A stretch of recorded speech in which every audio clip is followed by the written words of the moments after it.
Grant, Slow Leaves, just played live at the Roslyn. Thank you so much for that. It was a great show. Thanks. Why would you want to play a show like that? Good question. I guess the simple answer is I just figured why the hell not. You know, anytime you're like live to radio or live to recording, or there's an extra element of thought that can seep in there that can kind of take you away from being in a song where you want to be. It also feels like a house concert, you know. There's an audience there, and so it's nice to play to an audience, you know. It's very different in, like, say, a TV studio where there's nobody there but the camera guy. You have people tuning in from Montana, from... Yeah, I mean, it's very cool. It's very cool, like, the reach that you can have. Gail. Yeah. Yeah, well, Gail, I think that's my neighbor. Oh, really? Yeah, I think that's my neighbor across the street, so yeah. Where do you prefer to play? What kind of shows are your favorite show?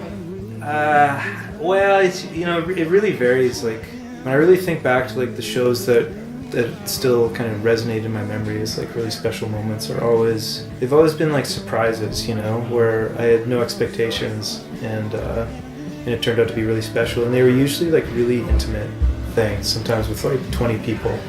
And there's just something about a small room when everything's just clicking and there's just a vibe in the room, like everybody feels like they're part of something special that isn't going on anywhere else. And sometimes when all that starts working and you're feeding off of it, and you can tell that the audience is feeling everything that you're putting out, it's a really special moment. And I think that's what keeps people going, you know, keeps people doing music, because those are the moments that, you know, as the years wash away, that I'll look back and have really fond memories. You know, somebody who's never done it before, that heard that and is inspired to write something, like, what do they need to know, really?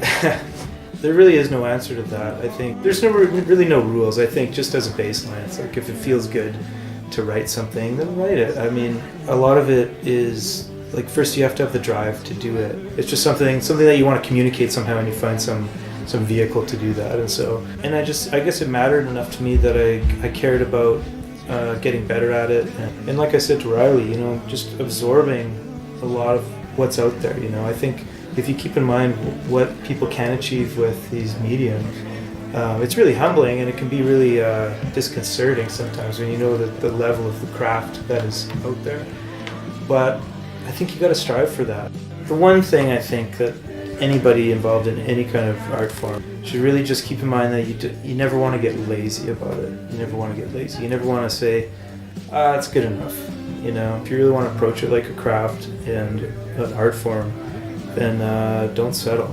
Appreciate being invited, and it was a lot of fun. I really had a blast. I know the guys had fun, and Great. Well, I appreciate it. That was a great show. Thanks a lot, man. Yeah, really thanks for having me.